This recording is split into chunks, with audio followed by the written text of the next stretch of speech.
you get murdered. Hear that? Big boy, you get hurt now. Hey, what's up? Welcome to Dapper Rapper Anonymous. I'm your host, Spoken Priestess, and my guest today is the incomparable, honorable, ever stylish, smooth talker, Flex Boogie. Smooth talker? Nah, never. Hey, Hi guys, we follow your tweets, bruh. So you that guy. You're the ladies' man. Am I? The ladies love you. They don't act like you don't know that. Nothing. Yeah. Okay. Okay, I'll take that. How you doing? I'm good, man. I'm good. I'm healthy. I'm blessed. I'm happy, man. You happy? I'm That's happy. good. I'm at the best place in my life right now. Like, Are you? yeah. Personally, hey man. Personally, career-wise, I'm the most content person, the happiest person I know in my life right now.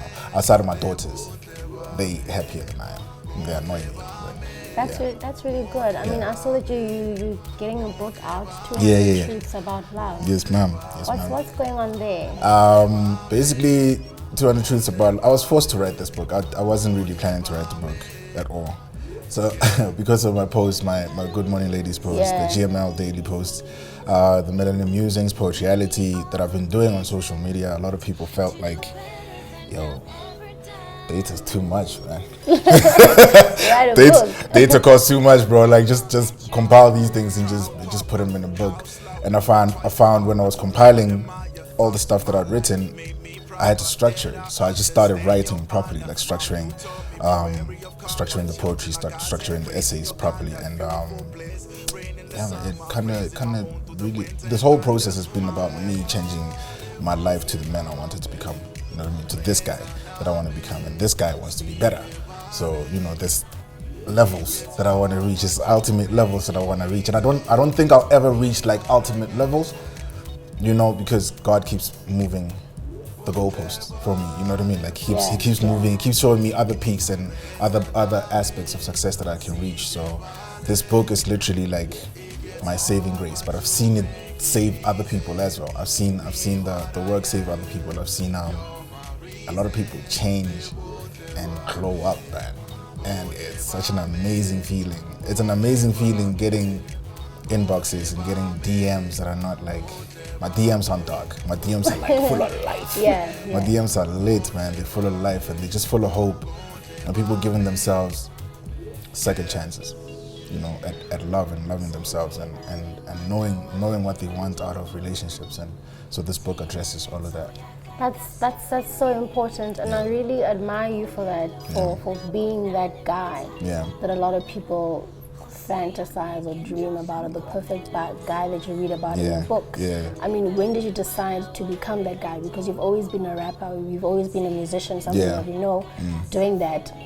Suddenly you're doing the poetry thing, now you're standing up for Black beauty and all that. Well, what kind of awakening? If you remember when I met you, I was always this guy.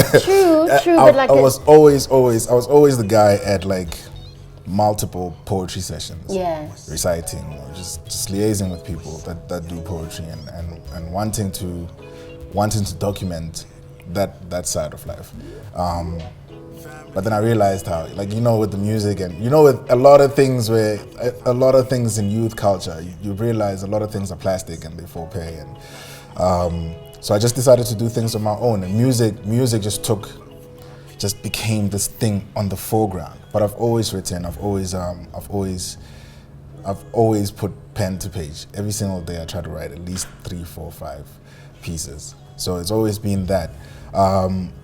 Because of the culture and the environments that you're in, you kind of pander to the image that people want you to portray and play.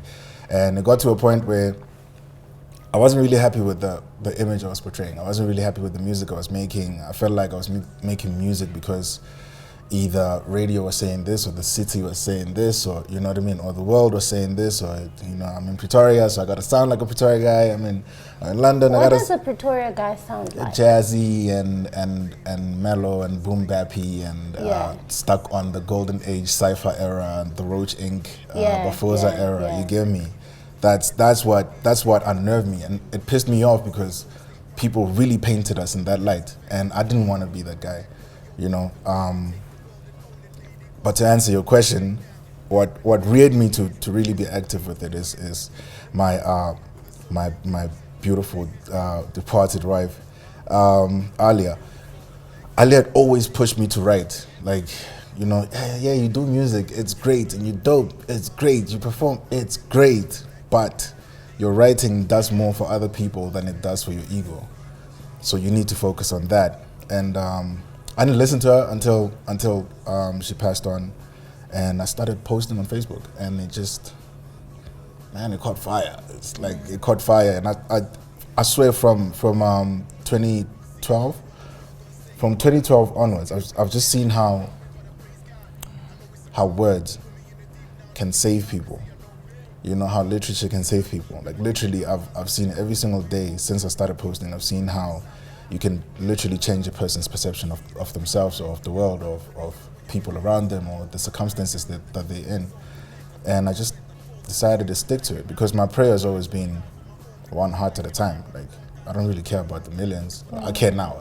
Now I care because it's really that big. Yeah. So it's always been like, to God, if I could show a person that they are a better self, that they can reach a higher plane. Oh, we should put our phones on silent. God damn it. That they can be a better version of themselves, then why not do it? If I'm trusted to do that, if people take the time to read my work every single day, if people really search for me online, like you're spending your time to look for my name and to look for my work, literally, because I've been referred to you by someone who's seen positivity and value in it, right?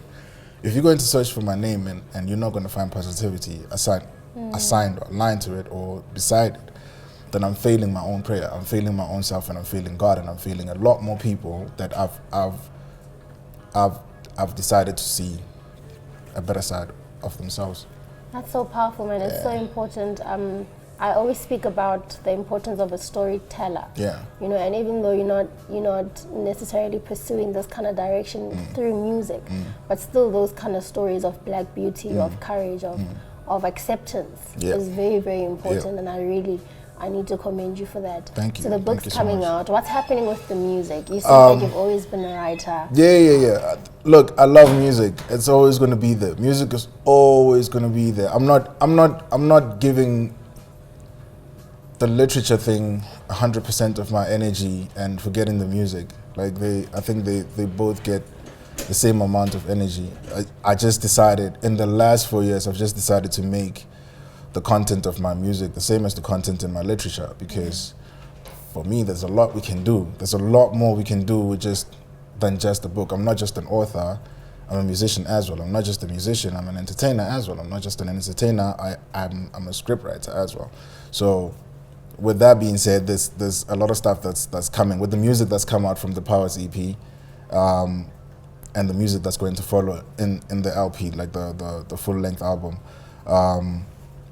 There's a lot that we're going to do visually. There's a lot that we're going to do in music. You're going to see me on stage a hell of a lot more this year. I'm going to be such a pest. Oh my God. The Powers EP is so me. It's so you. Yeah. But it's like you're singing more. Like you always used to be like you said, they used to box you into this Cap City sound, hardcore rap, whatever. Yeah. But in there, you're singing a lot more. It's very, very musical. Where do you fit in, like in the industry? Like, do you have like a space, like a niche or a block where you put yourself in? Nope. It's taken a lot of years. I remember even Slicker asked me, "What genre?" What genre are you, man? I don't subscribe. I'm genre fluid, man.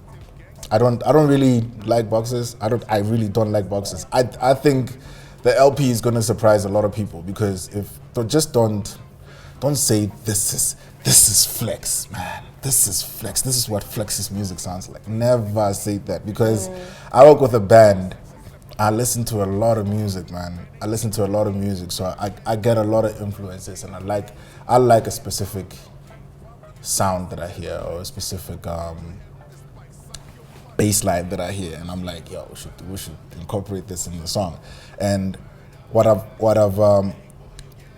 learned from the current producers that I work with, Sims from the Muffins and V the Vowel, is as a song has so many lives before you people hear it, before like the general public, the world of consumption hears the song. It takes on so many lives. So me, when say On Road, I recorded On Road once. I sent it to V. He was in New York. He started working on it while he was in New York, and he sent me 3 versions.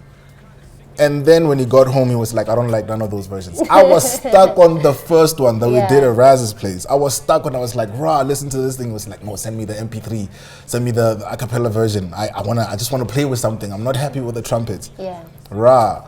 Came to SA, went to studio, and he banged out like 4 more versions. There's like a soft version. You guys have, there's an orchestra version. You guys have the hard version. I think you guys have the hip hop version. Yeah, with P Dot. Yeah, with P Dot, right? There's that version. There's man.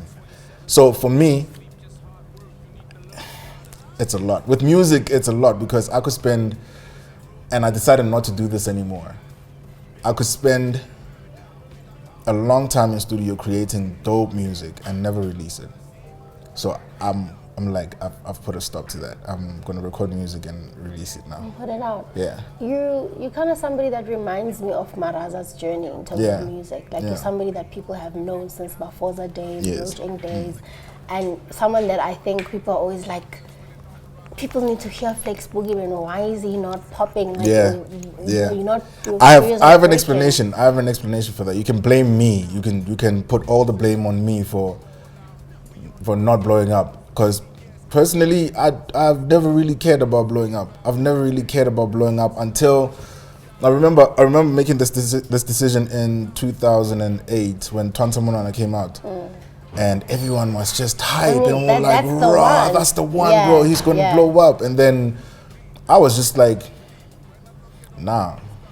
Why though? I mean, obviously I wanted to understand the business of music, because I saw how many of my friends were getting ripped off. You get me? I saw how many of my friends got into the industry not understanding what a performance contract looks like. Something as basic as that. You know what I mean? I saw a lot of my friends getting into deals with corporates and getting crumbs of the crumbs. You get me? Like the stuff you dust off the table and throw away. I saw that happen to my friends, and I was just like, I'm never going to bring my product out and die dirt poor. So I'm going to learn the business, and it took me a while to know exactly what kind of sound I want to bring out, exactly what kind of literature I want to bring out, exactly what kind of content I want to bring out. Because, listen, I give you music, I release music, and I die tomorrow. That's the only thing you have attached to my name. So if my music to me isn't credible, if my music isn't giving somebody hope, if my music isn't directing somebody's life somewhere better than where they are today, what the hell have I lived for? What was my life's purpose? Because then I've squandered it. You know what I mean? If every kind of success that I enjoy isn't going to benefit 10 more people that are there, my band is there, the producers are there, their families are there, they have children, they're there. If they're not going to benefit from the success that I enjoy from that one song or that one book or that one poem or that one performance, what the hell am I doing it for? You know what I mean? So it's always been this, it's never been a conflict with me. I knew when I'd come out. I knew 2017 was going to be the year. I knew 2017 was going to be the year that I give you the products that I've been working so hard on. You know what I mean? So I've heard the chatter, I've seen the chatter online, I've heard it in like secret corridors. I've heard it even with people that we've worked with personally. Yeah. You get me? That the silent attacks like, yeah, but you getting old. Bro, I don't give a fuck. Yeah. I really don't care. I don't care how you now age. Now people can't make music because of their age, because what? Hip hop is a young man's sport. That's why I've always said, all right, cool, then keep your hip hop and your young men. Keep it. See me. See what I do then when I do come out. Yeah. You know what I mean? See the kind of product that I bring out. Because for me, it really doesn't matter what a detractor says. I'm not playing the spectator spot. I'm a creator. I create and I want to give it to people. I'm not a spectator. You get me? I produce things and I'm going to release them. So the stuff that I'm doing now, I'm super proud of. I'm super proud of the music I make. Oh my God, it makes me so happy. Guys, you should see me in studio, man. I'm just like, rah, fam. You know how artists always talk about how people aren't ready. Me, I'm just like, dog, I'm finally ready. It's me, I'm ready.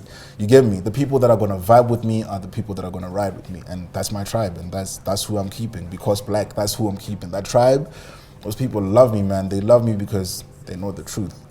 Them no wanna see man further. Who's a rude boy, you get murder. Hear that? Big boy, you get hurt now. We not come play. Broadcast live